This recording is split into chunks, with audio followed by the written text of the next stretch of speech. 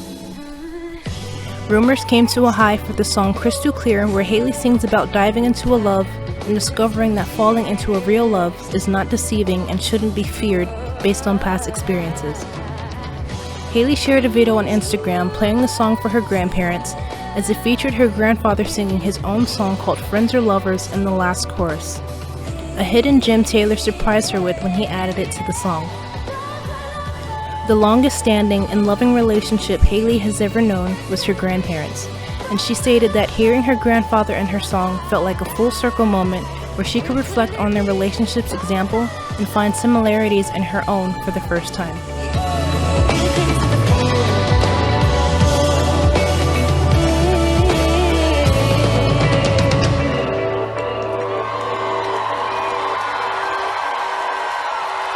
Thank you so much.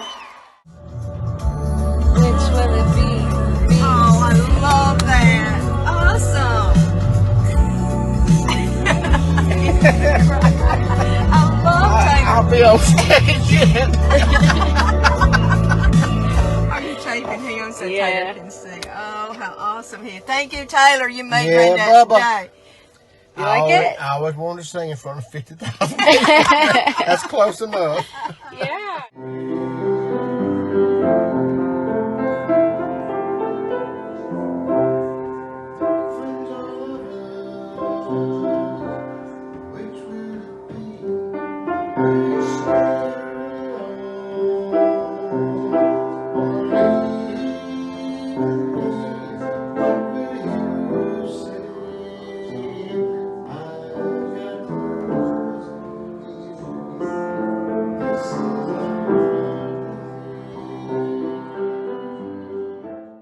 While fans praised Hayley for her new adventures, Jeremy Davis was on the other end of the scale. Oh yeah, I can definitely tell I'm supposed to be here right now. Shorty move back. I'm just base jumping in the landing right in my tracks, Chattanooga true. Throughout lockdown, Hayley released videos of herself playing guitar on Instagram, calling them self-cinerades to keep fans entertained since a mass lockdown of the scale has never happened before, which turned into an acoustic EP with acoustic songs from Pedals for Armor. She became more active with live chats and YouTube until she began writing her second solo album. Few fans began finding limbs of Barbie dolls with a note that said "Plant Me," along with the sanctuary candle in their mailbox from Hayley, and took to social media to ask what was going on. An Instagram was created with the name Flowers for Vases, followed by people in Paramore Circle, until one night, a fan shared a CD paired with a candle that Hayley personally left in their mailbox drive-by style before quickly speeding off. Okay, we're gonna drop off a sanctuary candle and a burnt copy of one of the songs, My Limb, to Carly in Nashville right now. I hope she doesn't think I'm coming to murder her if she looks out her window at just the right time. Or I hope she does. I don't know. Ready? Yeah, I'm ready. Oh my god. It really makes me have to piss. Oh god, that's her house. I can see her TV. Fuck. I've never been more nervous. Okay, do I put it? Oh fuck. that is truly a limb. We almost took it out. Of course, of course. Hi, Murder Postmates is here. I'm turning this car in soon. Oh God. Like cops are gonna come. Neighborhood Watch has really got a tight butthole right now. Fuck me. Okay. And, oh shit. Okay, you better be ready to take off so fast. My last name's Driver. Oh my god. Got it?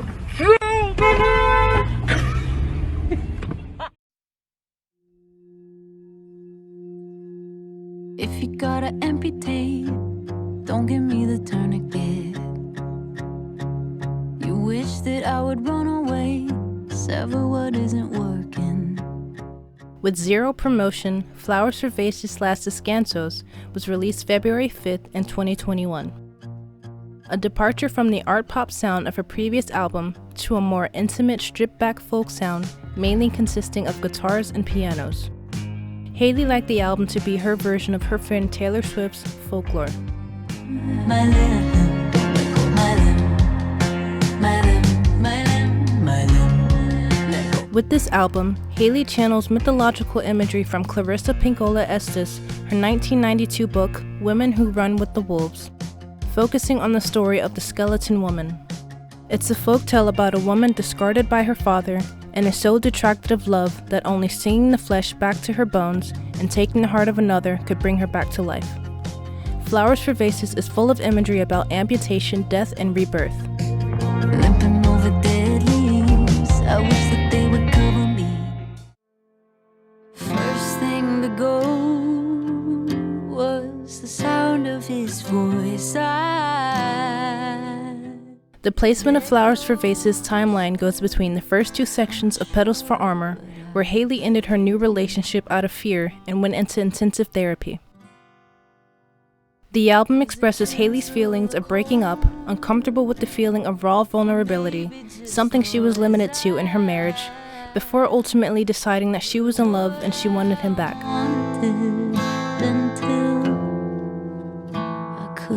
Despite Taylor helping her create and produce Petals for Armor, Hayley played all the instruments and built Flowers for Vases all on her own. Scared to lose. In the morning I feel my heart crack open. One last chorus I'll sing it into empty glasses. No more music for the masses. One more hour, one more ugly stillborn cry. I know exactly what this is. Oh, whatever it was.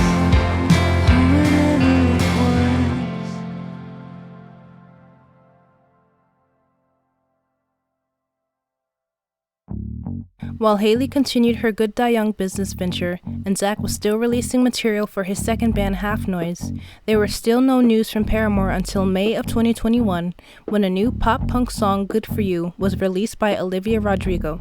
Olivia's song comparison to Misery Business began to go viral, and she told Variety that she came up with the song's hook in the shower, but people and critics were quick to slam her with the implication that she stole the song from Paramore.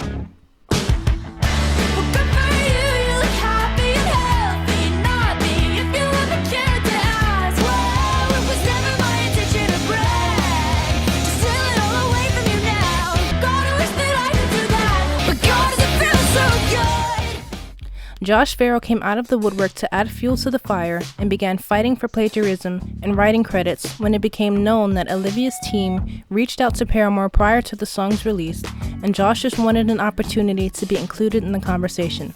Hayley didn't speak much on the matter, if at all, but Josh came out with an interview claiming Olivia was this little girl stealing his songs.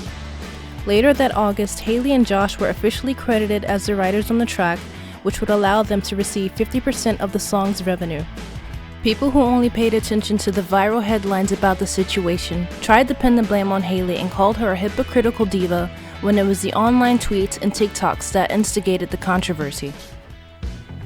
After the unnecessary blow-up, Hayley deactivated all of her online accounts, sold her third home along with her entire wardrobe, and talk of Paramore went quiet again until the band announced their slot performance on January 18, 2022 for the festival When We Were Young. Later in March, celebrated the 20th anniversary that the three band members met and became friends, and on May 10th, they announced their slot for the Austin City Limits Festival, as well as the first leg of the tour that would take place in the fall. April of that year, Hayley was a surprise guest performer in Billie Eilish's concert at Coachella.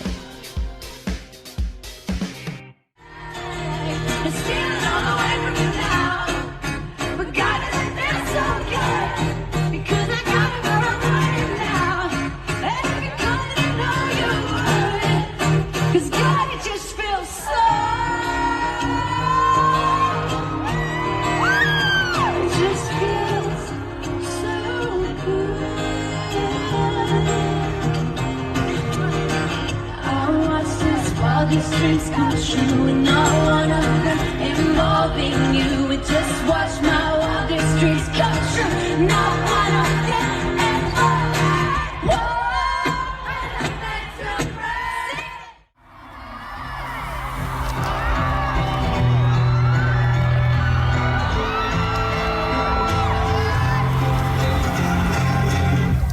You call me again, drunk in your bed, driving home under the influence. You scared me to death, but 'cause you want me, listen to your fucking. I don't relate to you. I don't know. I never treat me this way.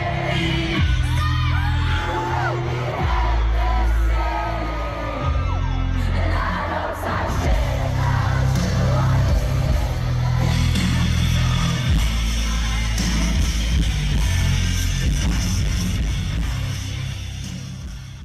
September of that year, after making a few announcements of being back in the studio and drawing inspiration from Block Party, describing the album as a guitar-heavy sound, Zach, Haley, and Taylor all came back to Instagram and changed their profile pictures to the photo of their long-awaited album cover titled This Is Why. The band created their own Discord channel and began releasing sneak peeks of upcoming songs as well as an Is This Why TikTok account. Because of the fans' hysteria, Instagram users who already had similar handles to Is This Why were hilariously being spammed with fans asking if they were Paramore. The band began a countdown on their Instagram page to September 28th, when the first single off their 6th studio album would be released, opening the doors to their comeback era.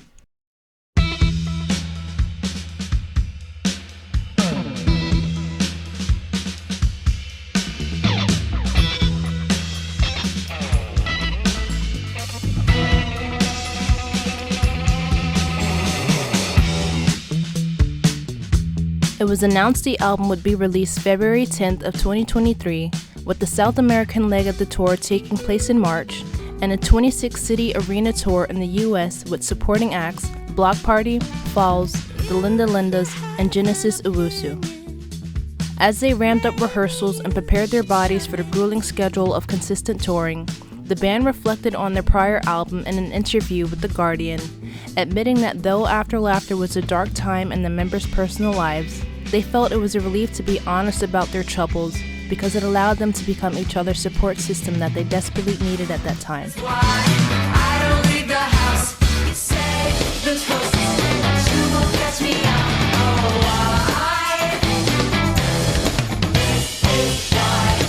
With Haley going through her divorce and Taylor receiving news that a family member passed in the middle of shooting a music video for one of their singles, they decided taking such a long break because they realized their overall well-being needed an attention that being a musician couldn't take care of.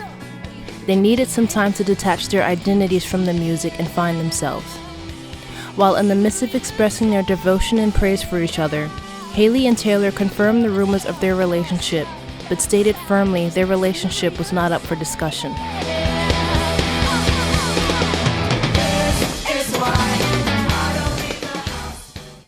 Taylor then admitted that being in a band from such a young age meant they had to grow up fast and expense other parts of themselves that were at odds with their career. He shared that he had to quit drinking to find deeper parts of himself to figure out why he wanted to keep going in the industry. The hiatus after their 5th studio album allowed him to do so, and when he was ready, he was able to tell Zach and Haley confidently to start writing again. During their hiatus, they often spoke candidly about the turmoil that was happening around the world. A global pandemic and a racial injustice movement following the death of George Floyd, Haley was driven by the importance to add to their community by using their platforms to speak out as well as work with local Nashville organizations. This period in time is what kickstarted the album's meaning. They spoke to each other about how they grew up in the Bible Belt and how they openly spoke about being a Christian band in its early stages to then becoming adults that had to unravel their relationship with faith for their own understanding. Haley admits, "You're brought up being told something is ultimate, you unpack that and then find out it's tangled up with some other random shit over here. Zach and Taylor are the most gentle and kind about it, whereas I feel like my teeth are knives and I'm spewing fire, trying to throw all of it over the side of a cliff. It's good to be challenged. Like Taylor reminds me all the time, you can't generalize. I can be very dualistic when it comes to good people and bad people, and that a lot of the record talks about what it means that people aren't just that. Zach also reflected on relationships with family ever since his older brother and Paramore's former guitarist Josh Farrell made homophobic remarks online. Growing up in the family where it's adamant that family always comes first, when Josh was ready to quit the band, Zach left with him. He expressed that growing apart from his brother put a strain on their relationship and that it's been tough. He says, "You think when you're a kid you're gonna do everything together, and we did up until a certain point, and then we didn't. It's definitely put a strain on the relationship, but I actually think it's been for the better recently. You can't really be mad at the person. That's what they chose. You have to choose if you're going to show love. My heart goes out to him too. I don't want to sound demeaning, but some people's worldview isn't very acceptable online, and you learn that the hard way sometimes." Next year, we're going to put out another album.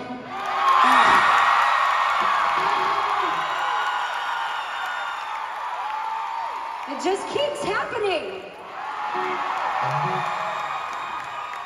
And we're just gonna play some shows for the rest of this year. And I want to tell you that tonight really set it off because you guys put us out on the right foot, on the good foot. I feel like we're gonna sail right through this tour now on the wings of Bakersfield.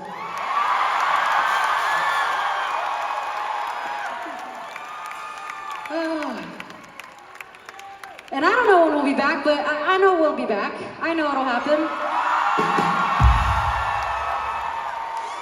Until then, please take care of yourselves. This world is absolutely shit. And all we really have left is each other and some bit of hope that there's good in us. So just remember that everyone is going through something insane that can't be explained, especially when you're just in line getting your coffee or like you're rushing through whatever it is. Just remember sweetness. Be kind to yourself too and each other. And thank you for buying a ticket to this show. You also supported women having the right to choose what to do with our bodies.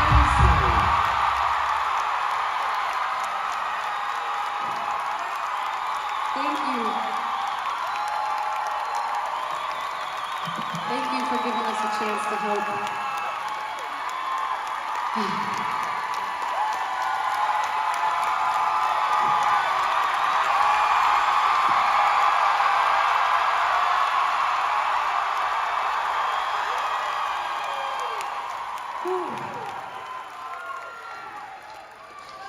I think that just healed all my pandemic trauma, like in one. Your joy is incredible, and it's a gift to us. I want to do this before we go. I just want to say that, how do I do this? Like it's been 4 years. Okay, just do it. So Bakersfield, we love you! We love you!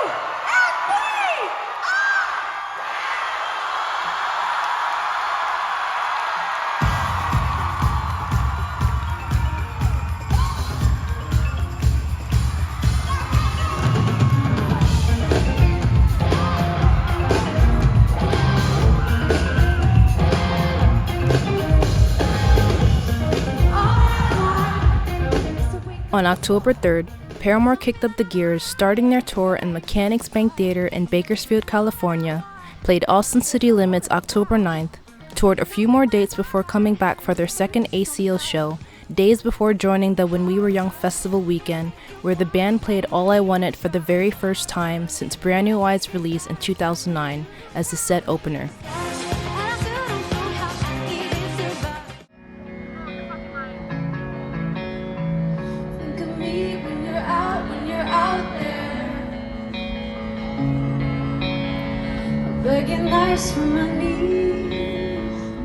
In 2009, Hayley went through a lot of complications with her voice, singing songs that were high in her register for a year straight with an unsuitable technique that left her with vocal nodules, creating a fear to sing All I Wanted all these years, as vocally demanding as it was. Along with the fact that the song was unfortunately dedicated to her ex-husband, who was only her boyfriend of 2 years at the time, All I Wanted was simply an old relic among fans until the song went viral in the midst of the resurgence of the emo nostalgia created around the hype of the When We Were Young festival. Since that performance, All I Wanted has become a regular on the band's setlist, where Hayley proudly runs right through the song.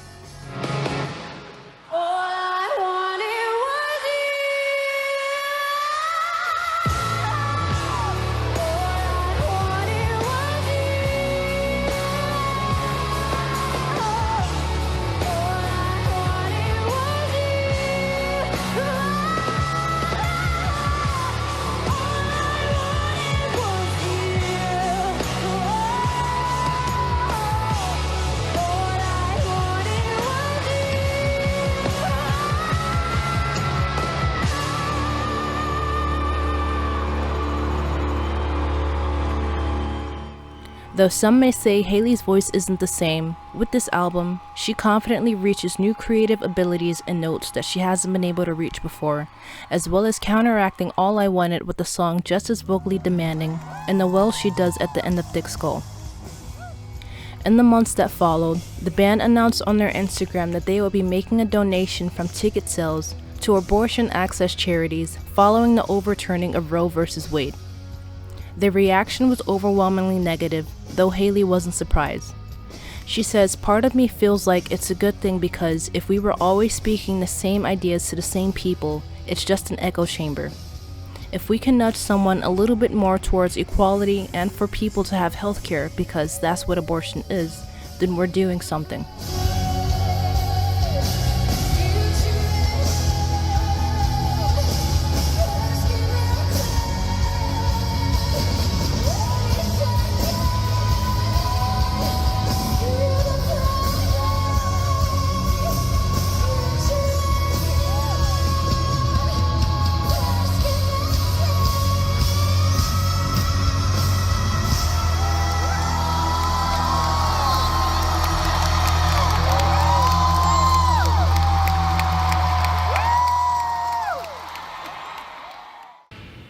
The first song they wrote for the new album, which later became known as Thick Skull, Hayley says the song is about exploring how you can't control someone's perception of you. How it feels to accept that there are moments in your life where you were the bad guy, or you said something you didn't even really believe in, i.e. misery business, and that comes to define you for some people. What can you do except continue to grow and challenge yourself?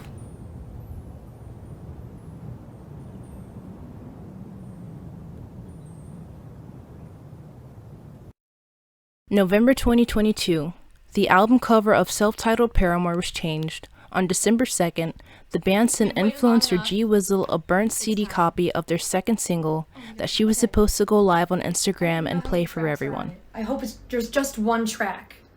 Okay, so it has to be the news. Oh my god, I'm literally shaking. Okay. I'm far, so far from the front line. Quite the opposite, I'm safe inside. But I worry and I give money. Turns out it wasn't the entire song. It was only chopped up segments of the song that they already teased on Discord when they created the account.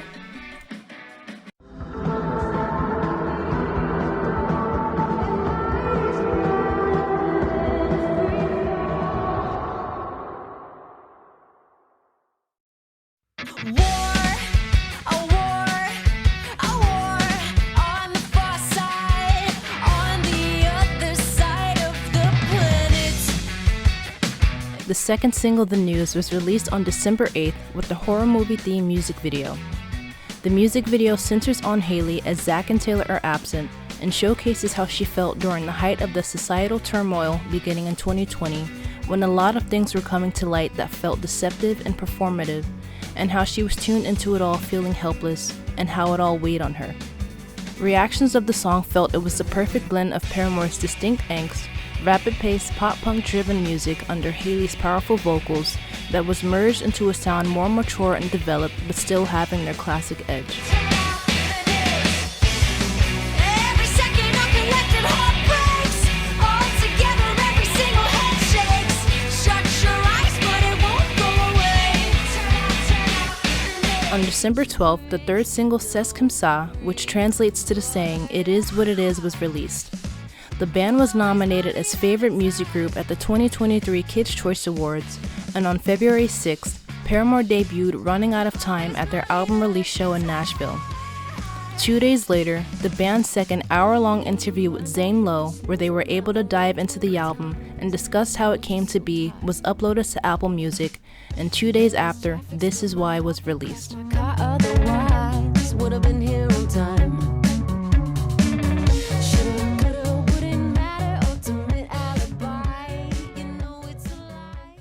Can I ask you, because I've never asked you, if there was one sort of, looking back on it now and putting some context around it with a bit of hindsight, bit of reflection, is there sort of one fundamental thing that you can really say drove your decision to just not be an active band for like quite a long time? I think that it started mostly because I think, you know, the machine that is any band or musical actor, creative entity, you know, it's like you just keep going, you know, and stopping kind of means that you lose traction, you know, you lose your fan base or you lose people's attention and and people that you work with also. Yeah, right? exactly. You feel responsible for people's livelihoods and we're so grateful that we get to like partner with people that we really love and like do this together, but it really feels hard to make the decision to step away. And I think I just personally was like kind of starting to fall apart, I think, after so many years of just going and going and going. And then you know, take a couple months off and then you start writing and you do the whole thing over again. And so I pretty much went to Zach and Haley and was like, I need some time. And it was so amazing because they were both so gracious and empathetic towards me. You know, so we were like, all right, this is like the last thing that we have booked. And, you know, I was like, anything that we need to do, I'm down to do, but I just need to know that we're going to have time after this. And we picked the last thing that we were going to do, which ended up being Art and Friends in Nashville. And we just kind of, you know, we told our manager, we're like, hey, this is not like we're obviously not breaking up, but we really need you to honor us and just like, don't bring things to us. Like we really need you to protect us right now and let us go away for as long as we need to. And that's so powerful. Somehow he did. Well, you know why? Because it was an essential trust move. Totally. Because the amount of artists I've spoken to throughout my life who have presented that and then just one more great opportunity comes along and just one more and always with the best of intentions. But how do you say no to this guy? Right. How do we say no to this? Yeah. Right? Was there a moment that inspired that song? Was there something came to mind that stirred that song? Oh yeah. Well, first of all, I just think I love that movies and series are being made about this more than ever right now. Like really exposing people in power and hierarchies, all that stuff, and kind of showing the ugly side of it also, the side that we don't always get to see, that's grossly strategic or that's really unjust or whatever. I think because of the internet, we see it more than ever. But like I think my own experience, and a lot of the women in my family are part of this. It's like I kind of grew up seeing there's just a lot of bad men. And I'm not talking about my dad or my grandfather, because thankfully those are the most direct, those are the most immediate relatives that are male in my family. But that's not who I'm talking about. But the men that were adjacent, like in my family, there's a lot of bad guys. And so that was part of it. And I think I got to finally have time to untangle it with the 4 years and really going to therapy for the first time consistently in my life, realizing that it's okay to realize that you have anger towards people, like it's okay to find a common thread. Like for instance, those are all men. Those are all like white, straight men, right? But it's about the personal. It's about the personal experience and what I've seen. And I really have to keep myself from projecting that all over just the general, and making it a generalized, all these people are probably not trustworthy, because that's just not true. Look at our team. Look at my life. Like my whole life is filled with beautiful, empathetic, smart men. I'm lucky. That doesn't happen a lot, especially to women in the industry. Phrasing badly, but I want it to change, but I know that it never will. Yeah. It's a bummer. I know, man. I do think that's the unfortunate thing about power, about systems that are just like archaic and.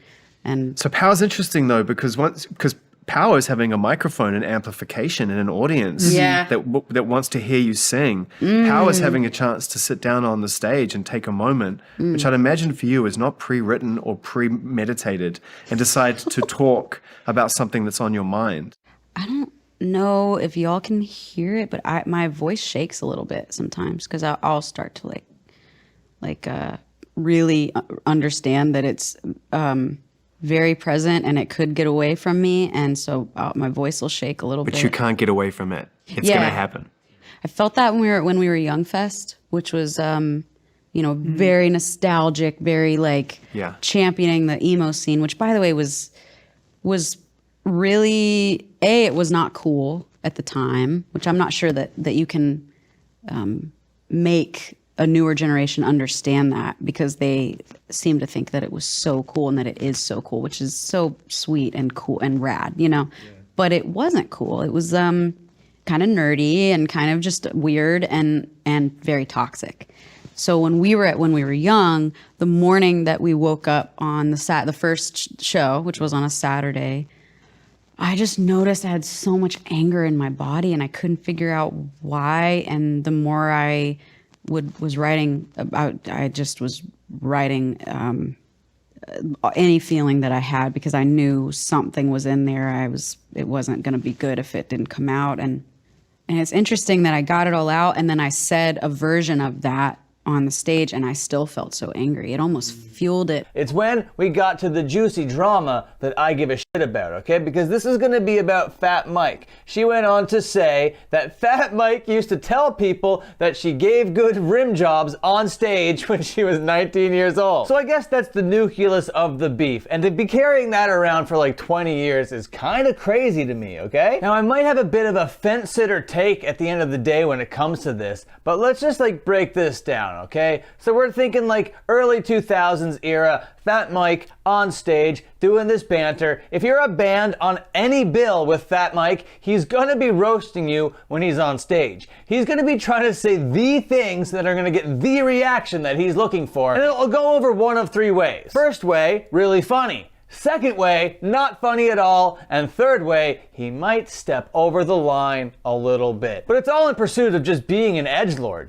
And from that comment, it just seems like she was uncomfortable with that joke, and that's totally fair. You don't have to love every joke. But the fact that she throws in when she was 19 years old to make Fat Mike kind of seem like even worse of a person, well, I hate to tell you, when you're a 19-year-old person, you might be still a teenager technically, but legally, you are an adult. And if you can't handle a legal joke as an adult, well, I don't even know what you're doing out there playing shows in the punk scene. And she goes on to say that it wasn't really a safe place for people of color and queer folk. And I'm not here to discredit anyone's experience. If that's true to you, that's true to you. I haven't walked in those shoes, so I can't really speak to that experience. But I'm sorry, if you're using that information to paint Bad Mike as a bad person, well then I just don't think that you're right. I know this is a touchy one, but I want to know what you think about it.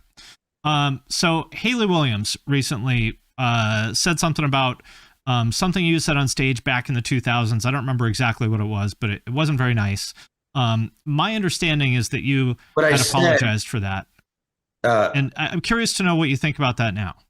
Well, I'm with Ricky Gervais. You can't bring up something someone said 15, 20 years ago and bring it up now.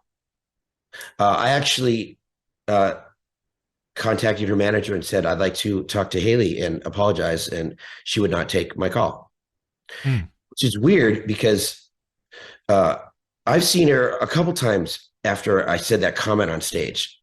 I saw her at Denny's when she was with Chad, and we sat down and had dessert. Like, she had no problem with it a couple years after it. But the thing is, Finn, and this is no joke, I am a very easy target right now, which is weird. And that Haley thing, it sucks, but it really hurt me deeply. It was in every music magazine around the world. And she was talking about homophobic culture on the Warped Tour. Yeah. And I'm queer, motherfuckers. And we have been flying a gay flag for the past 20 years. Like, who the fuck thinks that NoFX is homophobic? Right. She didn't say that, but she put me in the same line right after that and said bro culture. And we're not bros, bro. You know, and what I said is, well, first of all, if I'm talking shit about your band on the Warped Tour, you're stoked. Yes. Because yes. Badge of honor. I'm aware of your band. And and by the way, I talk shit about everybody, including, you know, I call Bad Religion bald religion. I talk shit about everybody. And she had no problem. And we were very friendly. But yeah, her manager said, who can you bring up about being late? Oh, Fat Mike, he's a target. That's why she wouldn't talk to me. You know, I mean, if you see, I went to the fucking Bible study that she was at. Yeah, I remember that. Yeah, and it was fine. I was very It's another one of these things people bring up as you being an asshole, but there's video of it, and everyone there is laughing, and they don't seem to be too upset about it. I wasn't giving anyone shit. They were all saying what bad people they were. And I was like, oh, I'm kind of a good person. I don't know about you guys. Cheat or lie. But I wanted to apologize because she is a woman. And I was going to put a big photo of her in the room of the museum. She definitely deserves to be there. They said they didn't want to be in the museum. And because she said some very nice things about sex workers and gay and homosexuals. And I thought, I want that quote. That's cool. And then, but they didn't want to be in it. I was like, fuck it. I'm going to put them in anyway, because this is important. And then a couple weeks later, she goes after me. And then my staff was like, you know what? Fuck her. She doesn't want to be part of this museum, and she's talking shit about you. What I said was, Haley over there from Paramore, great singer, she gives shitty rim jobs. No, I said she gives really good rim jobs. I'm sorry. And I didn't mean it, because she doesn't give good rim jobs. No, but that's a shitty thing for me to say, because she's a woman. And if I would have said it about their guitar player, it would have been fine. It'd be different. Yeah, but rock and roll is sexist. Yeah, it is. And she gets so much shit for existing. Yeah, and I can understand why she would be sensitive about it. Right. But back then it wasn't a cool thing. But I wasn't thinking of those kind of consequences then. Yeah. No excuse. I'm not excusing myself. That's why I wanted to talk to her and apologize. She went after me for publicity, not because I hurt her fucking feelings. In Nashville, when we played Nashville, she was watching us with her parents. She was 19 at the time, or 18. And I told the story on stage. I said, yeah, I love Nashville. We haven't played here in like 19 years. I remember getting laid with this redhead woman. Great sex. It was unprotected sex. She looks a lot kind of like Haley does. I was like, oh my God, Haley, I might be your dad. We can't rule it out. Yeah. And now clearly I'm making a joke. So she could say that as I'm a sexist prick, but I'm clearly not a sexist prick. I've been singing lyrics, pro-feminist lyrics, since we started. So yeah, it wasn't going to, you hate to bring that up, but I had to explain myself. Yeah. What I said Wish I could take it back, and I wish I could apologize to her, but she wouldn't let me. This started in the mid-'80s as something that had vision, and it was started by some dudes that thought that punk rock should make more space for alternative people inside of alternative music. And I think that it started off pretty well. You had Minor Threat, you had Fugazi, you had a lot of that shit in Revelation Summer. But we got lost along the way. And in the early 2000s, when Paramore came onto the scene, roughly about 2005, thank you, the scene was not always a safe place to be if you were different. If you were a young woman, if you were a person of color, if you were queer. And that's really fucked up if you think about it. Because this was supposed to be the safe place, wasn't it? Yeah. Yes. So, we've been around for almost 20 years, and I've had my fill of letting older people, especially older men, tell me what punk rock is. And tell me what punk rock is not. Just today, there was a crusty old fuck on the internet. Yeah, you've probably seen him. Saying that punk was supposed to be anti-establishment, right? Well, it is. And actually, I can think of nothing more anti-establishment than young women, than people of color, and the queer community. So what I want to say to you, if you are one of those people in those subsets, there is space for you here now.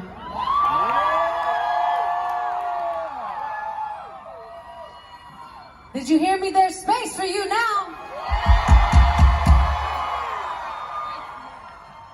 And we love you, and we love being a part of this scene.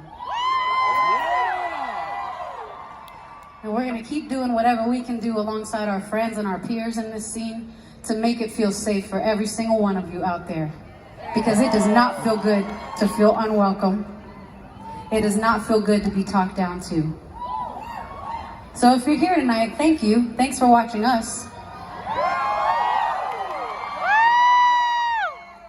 We all survived a lot to get to this night. But I realize it's because when I was 16, I didn't let myself feel those things. So I think when you stifle any feeling that you have, obviously it's going to grow or it's going to set into place. It doesn't go away. Yeah, it doesn't. It just kind of becomes part of your decision making, or it's your lens now. And I just feel like we needed a moment to kind of say, like, we are grateful, and we're so grateful that this scene has changed, like to look out, see all types of people enjoying this music and being allowed to enjoy it. But we're not always grateful for the experiences that we had. Like, I think, very fortunate to have made it out. Yeah, that's the important word. Yeah. Out. Yeah. Because made it. Well, you made it 10 years ago. But you actually made it out. Yeah, we needed to transcend it in some way. And it's not a being better than or a feeling like, we're so much cooler and we need to be. But it was not the place to land. It was not we had not arrived because we were not comfortable there. How do you protect your peace, Like after a while, like you just have nothing left to give if you are pouring out all the time, if you're cramming a lot of traumatic shit into your head. It's just hard. Well, it leads to mild depression, which leads to, which generally means that you deny yourself the opportunity to do anything and you make excuses, and that's called running out of time. Yeah. Yes. Wow. Well done. That's called running. Have you done this before? That's called running out of time. The band toured in South America, Europe, North America, Oceania, and joined Taylor Swift's Eras Tour for 2 nights in Glendale, Arizona on March 17th and 18th.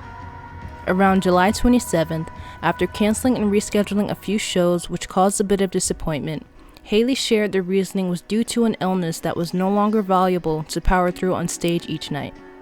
She shared that once the adrenaline wore off from their Houston show, her sickness took a turn and developed into a lung infection. A commentator responded with criticism towards Hayley, saying it was a weak cop-out and how Dave Grohl from Foo Fighters broke his leg but returned from the hospital to finish the show. She quickly responded on her Instagram story with, "I have a lung infection, you soft shit, not a broken limb. One you can sing for 2 hours with, another you can't. The shows weren't canceled, merely postponed a week. Maybe you should come out to one of them, like Dave did." The band then teased an upcoming remix album in late September. The remix album featured reworked and rewritten versions of songs from This Is Why by friends and colleagues who were inspired by them, which was released October 6th along with an unreleased B-side that was originally worked for After Laughter but was never finished, called Sanity. The LP was created to be a reimagined highlight of the band's evolution and their influence on the new generation of artists.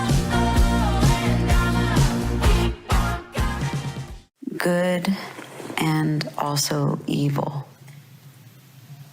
kind and also careful, hurt and also healing, empathy and also not my problem, bad men and also lovely ones, vulnerable and also fuck off, vengeance and also forgiveness, stay home and also see the world, big smile and also depression, distance and also closer than ever, intimacy and also no one will ever truly know me, straight and also spectrum, newborn and also ancient wisdom, neons and also neutrals, hope and also dystopia, acceptance and also rage, God and also nothing. Everywhere and also right here. True love and also loneliness. Believing and also seeing dreams of the future. And also painstakingly present. Getting better and also enough. Enough. Enough. 1, 2, 3, 4.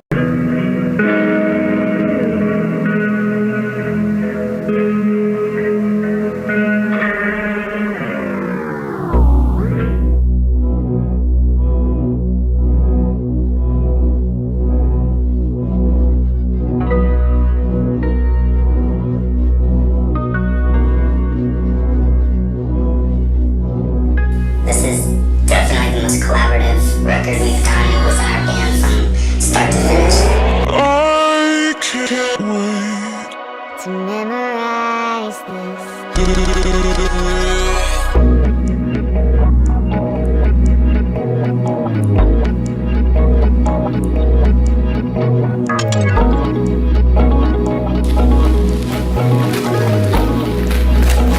This is their night. This is their friends, their partner, their energy.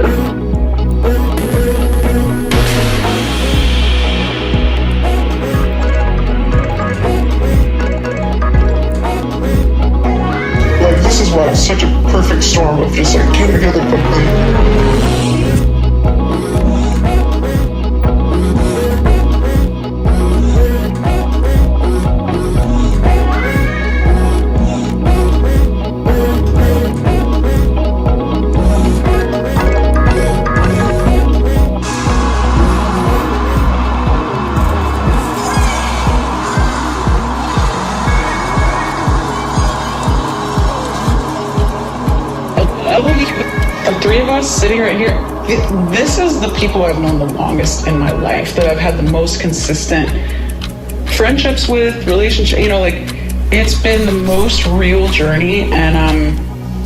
And to realize that I love both of these people more than I've ever loved anyone in my life.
While wrapping up the album's era, the band was also wrapping up legal ties to their recording contract with Atlantic after 20 long years. This is why it peaked at number 2 on Billboard's 200 and was nominated for Best Rock Album at the 66th Annual Grammy Awards, as well as the title track being nominated for Best Alternative Music Performance. All of the band's album reached Billboard's 200 with self-titled at the top, 11 charting songs on Hot 100, and Ain't It Fun reaching top 10. Speaking on the album completing the record deal, Haley states, "We've been really lucky. We always have gripes, it's an industry, but we've been really lucky. It's more just the fact that it's time to fucking finish something. And it's time to know that we're not doing the same shit that we've been doing since we were teenagers. It's just going to feel so nice to start a new book, you know?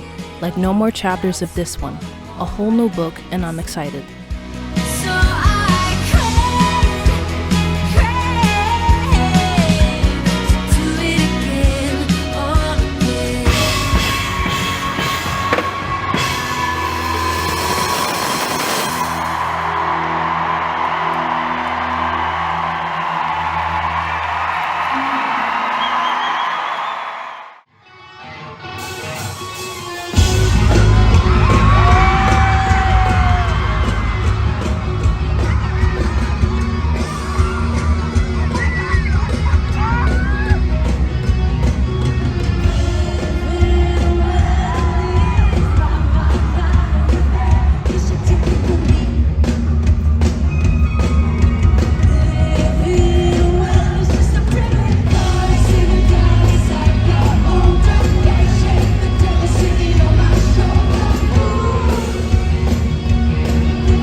last show they would ever play under their contract, Hayley let Taylor and Zach cut her hair right before the performance. Hayley's hair has always been synonymous with Paramore, and if not, a staple all on its own. It showcases the meaning of officially cutting ties with the deal that's been following the band for more than half their lives, and it brings attention to Aaron's closing phrases in the song No Friend, and how he speaks from Hayley's perspective of chasing a fur coat in the river.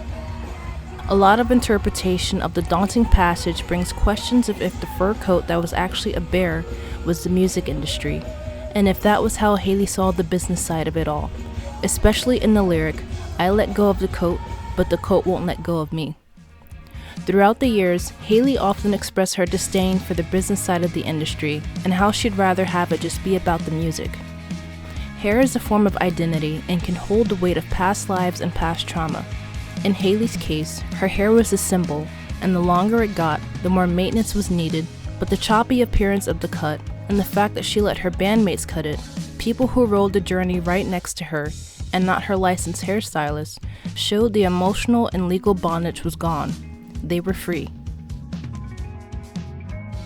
After the tour, the band wiped everything Paramore related clean, cut ties with their tour manager that's been with the band since the very beginning, and canceled multiple shows and festival appearances that were previously scheduled, with each cold and straightforward statement beginning with, "Due to unforeseen circumstances, Paramore can no longer attend said performance."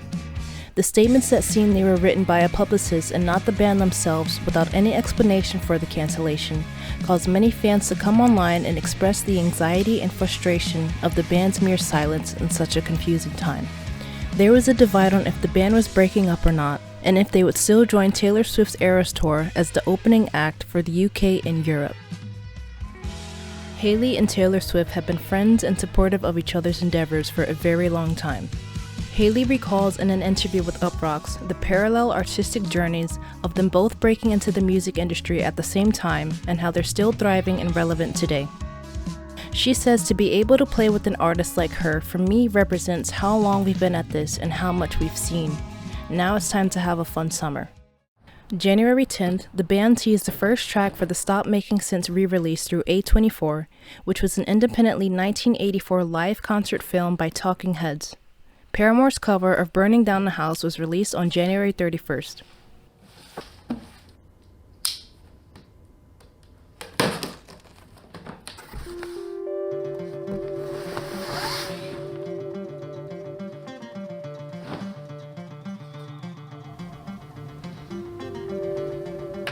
I got a tape I'd like to play you.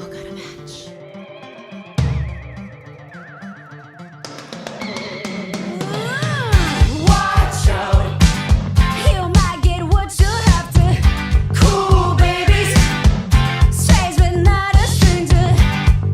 I'm an ordinary guy, burning down the house. Hold tight, wait till the party's over. Hold tight, we're in for nasty weather. There has got to be a way, burning down the house. Well, here's your ticket, pack your bags, tap for jumping overboard. Transportation is here, close enough but not too far. Maybe you know where you are, fighting fire with fire. All wet. On February 4th of 2024, after a decade of their previous win, Paramore added 2 more Grammys to their achievements for Best Rock Album and Best Alternative Music Performance, with Hayley becoming the first woman to win in the category for Best Rock Album since 1999, 25 years ago. The only other 2 female vocalists in the Grammys' history to win was Alanis Morissette and Sheryl Crow. The band wasn't present for the award show, but the following day, they came back to Instagram to give thanks, writing, "First off, infinite thanks to our fans, our team, and the Voting Academy for making This Is Why such a moment for us, 20 years into our career. Our band won 2 Grammys last night, sitting together in Zach's living room, dressed in our regular clothes, and yes, we saw the empty red carpet meme. Turns out our win for Best Rock Album was a historic feat, as we are the first female-fronted band to ever take home the trophy for this category. Ridiculous yet true. It's an honor for Paramore to be a small but constant reminder for people to keep pushing these rock and alternative spaces to be more inclusive. They added, "Some of you will know that This Is Why was our last album for our deal with Atlantic Records. To finish anything well is something to be proud of. Thank you to anyone who supported the ethos of Paramore as much as the music." Though they posted a thankful message to the fans, they shared shortly after that they rejected a resolution of Tennessee's state honor and solidarity with Allison Russell for the reasoning of blatant racism. Nashville Democrat Justin Jones proposed House resolutions to celebrate the band's Grammy wins. Tennessee Republicans voted to recognize Paramore, but blocked a proclamation honoring Allison, who won her first Grammy for Best American Roots Performance for Eve Was Black. The resolution for Paramore, a band of white musicians from Tennessee, passed the state's House of Representatives unanimously, but the resolution for Allison Russell, a Canadian-born black artist who made her name in Nashville, was referred back to committee. A procedural move that the Tennesseans Melissa Brown and Marcus K. Dowling have described as a death knell for resolutions. After the resolution was sent back to committee, Jones posted on X, "Tonight my Republican colleagues blocked a resolution honoring Black American roots artist Allison Russell for her first Grammy win. Allison has worked tirelessly to foster an inclusive Nashville through her music and continues to make Black history here in Tennessee." In an Instagram story, Paramore wrote, "Paramore will not accept any acknowledgement or honor from the Tennessee House until Allison Russell is given the same recognition." In addition, in a new statement, Haley said, "For those who don't know, Allison Russell is an incredibly talented musician and songwriter. Her music spans genres with strong ties to the folk and American scenes. You might have seen her on the Grammy stage performing with the great Joni Mitchell. Oh, and also she's Black. She's a brilliant Black woman. The blatant racism of our state leadership is embarrassing and cruel. Myself, as well as Paramore, will continue to encourage young people to show up and vote with equality in mind. I'd like to say thank you to Brother Jones for your steadfast commitment to your community, and thank you to Allison Russell for using your voice and artistry to band people together, not tear them apart. Congrats on your incredible Grammy night, and on behalf of Paramore, happy Black History Month." I am a magnet for broken pieces. I am attracted to broken people. I pick 'em up and now my fingers are bleeding and it looks like my fault. With no promotion or warning after the release of Burning Down the House, Paramore's cycle officially came to a close with the abrupt release of Thick Skull's music video, a sequel to This Is Why, both videos directed by Brandon Yates. After the release, Haley shared a message about the video and the song, stating how being a public figure in a band is like being a blank screen for people to project onto and find themselves in. That over time as she's grown, she learned to separate herself from the views people see her as, and to stop trying so hard to seem good for everyone. She acknowledged that she stood as Paramore's lead with integrity and no longer questioned her abilities. Paramore started as a small band touring local shows in a passenger van, and Thick Skull's music video serves as a metaphor as the van crashes, finally coming to the end of its journey it brought Paramore on.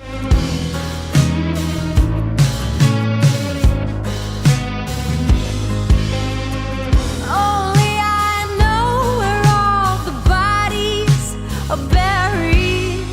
Haley states, "As for Paramore, the band, not the metaphor, we have crashed the van. We're finding new ways, we have new maps, we're starting from point zero, and this time we're reading the fine print. Love to the ones who've needed our band the way we've needed it. Just know we are grateful." After this message, an Instagram account was created that was most likely not meant to be found, but few fans caught sight of it before it got deleted, called Fine Print Records, that members of the band followed. Fans also found in Burning Down the House's writing credits that the song was produced under a record label called Fine Print. Because of Haley's message, new rumors are emerging of Paramore starting their own label, but that has yet to be known until later on this year when they return for Taylor Swift's tour.